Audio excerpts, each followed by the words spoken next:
In this video, we will show you some of the do's and don'ts of booting up a NAS motherboard.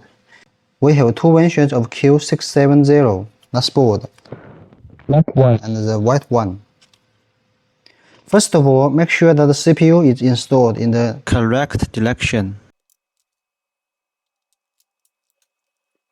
Some customers install the CPU in the reverse direction during installation, resulting in the CPU pins being askew, which leads to the failure to turn on the computer, and the returns will not be accepted in this case, so be careful and beware of that.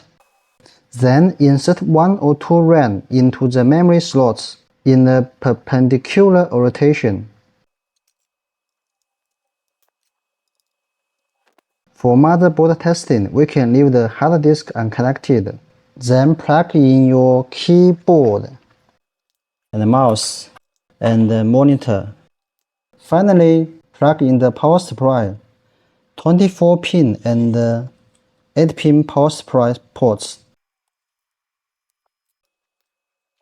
The 24-pin and 8-pin power connectors must be connected at the same time. This one for motherboard and this one for CPU. And turn on the power, short circuit 6 and 8 pin to make the machine on. Because the first time the motherboard needs to read the RAM information, so the first boot needs to wait about 3 or 5 minutes, depending on the brand and the capacity of the RAM. So the first time you turn on your computer, be sure to wait patiently for the RAM information to be read. After a period of waiting, it will turn on normally. If the boot screen does not appear, please refer to the previous mentioned.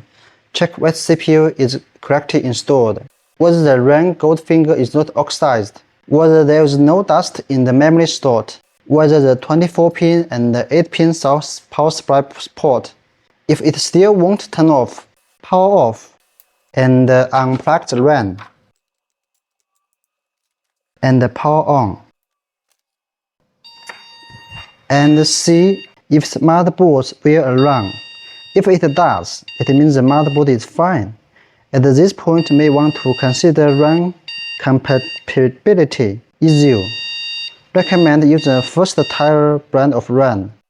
At the same time, you can also check whether the power fan is rotating to ensure that the power is working properly.